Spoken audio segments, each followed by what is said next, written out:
the owner of this bike, is also the same owner from the Ducati Streetfighter in an earlier episode. After bringing the Streetfighter home, he felt the overall build quality was excellent.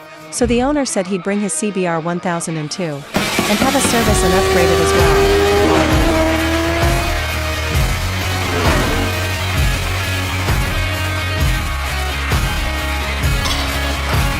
Hey guys, today another Honda flagship model has come into the shop. The CBR1000RR-R SP. This bike was registered in 2023 and currently has over 10,000 kilometers on it. The owner's request for us was to do the upgrades first and then handle the servicing afterward to bring the bike back to its best possible condition. The owner of this bike is also the same one from the Ducati Streetfighter video I mentioned earlier. He said he'd bring his CBR1000 in as well and have a service and upgrade it too. Even though the owner gave us a generous budget, he still wanted us to find parts with good value for money. For example, some semi-premium parts. We're all fine with him.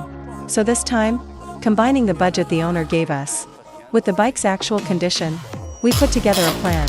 Next up, here's the build process for this Honda CBR1000.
A lot of viewers ask me, what's not included in a standard servicing package?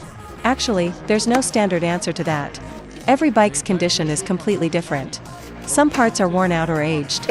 Some have hidden issues left over from previous mods or teardowns. And you can only find these by taking things apart to inspect them.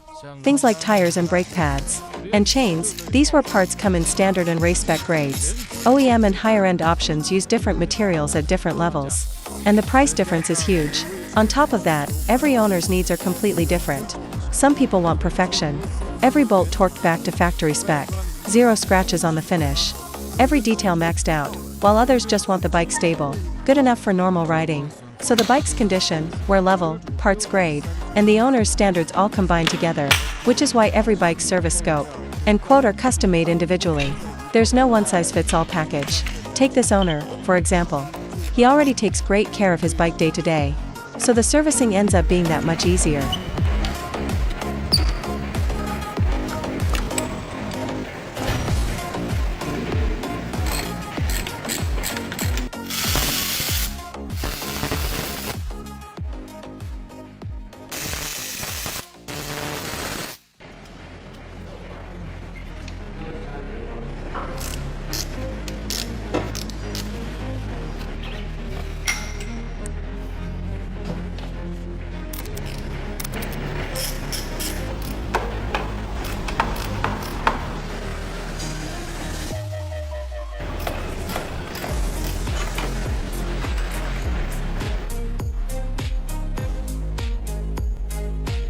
A lot of riders ask me when the suspension needs to be serviced, mistakenly thinking it only needs service if it's leaking oil.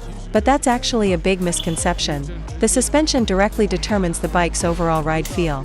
Most people who think their bike is hard to ride, bumpy over potholes, unstable and floaty in corners, and diving badly under hard braking, the problem is almost always the suspension. Even if the suspension looks perfectly clean on the outside, without a single drop of oil leaking, the damping oil inside still oxidizes and degrades over time. The oil seals, damping piston, and bushings wear down silently and continuously. Once the damping fails, the bike is left with only the springs to absorb impacts, completely losing its ability to keep the bike stable.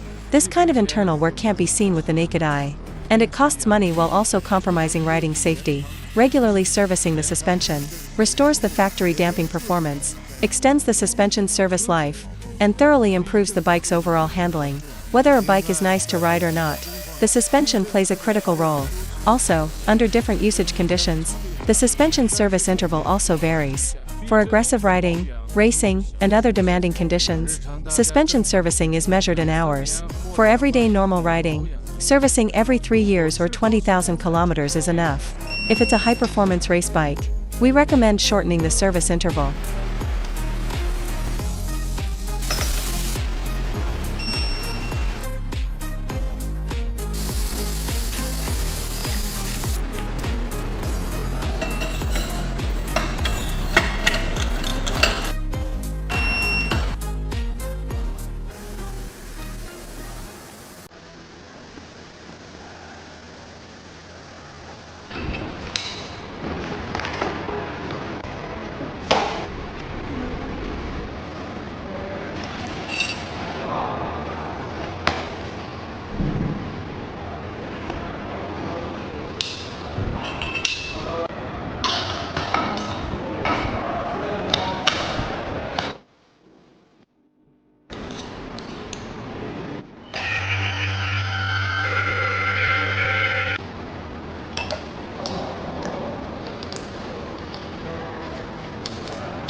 Hey guys, today I'm introducing a product from an Italian aftermarket brand, P2S.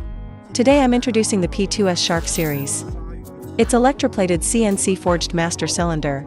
The P2S Racing Series master cylinders come in brake and clutch versions. They come standard with a microswitch and are available in 15mm, 17mm, and 19mm piston sizes, which can match calipers of various piston sizes. The whole unit is made using one-piece CNC forging, with a premium electroplated surface finish, and its signature shark fin-inspired design enhances the cooling system, reducing brake fade during aggressive riding, while also achieving a lighter overall design. The lever supports 17, 18, and 19, a 3-position adjustment, letting you freely switch the braking force output. Street riding, track days, mountain roads, it fits them all. The lever also has an optimized design, with cutouts to reduce weight, and it's also comfortable to grip, while reducing wind resistance. The full set of brake and clutch master cylinders can all be fitted.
Hey guys, after several days of upgrades and servicing, this Honda CBR1000RR-R from Haining, Zhejiang, the SP version, is now finished with all its upgrades and servicing. The owner trusts me a lot. His previous Streetfighter V4S was also handed over to us at MT for upgrades. For this bike, let me first walk you through what we did this time.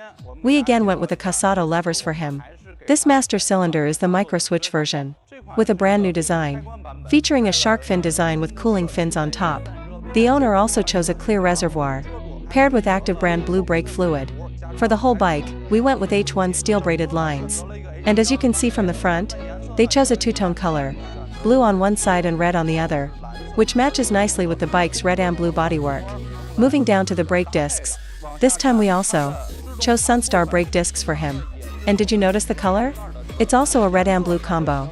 I've talked about these discs a lot before, about how they perform. I'll go ahead and tag the owner for you guys, so he can share his feedback in the comments.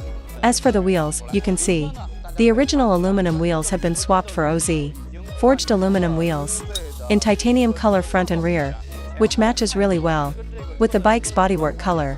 Because he switched to the OZ wheels, the drivetrain setup changed accordingly, and the sprocket carrier had to be a dedicated one. This time, the owner came with a used Evo Racing sprocket carrier he'd bought. For the foot pegs, the owner also brought a set of red racing foot pegs. For the master cylinder, they went with an XX direct push unit. For the clutch, this time they also chose an X Santi clutch, which matches nicely on both sides, wrapping up the bike's upgrades. Now let's talk about the servicing items for this bike.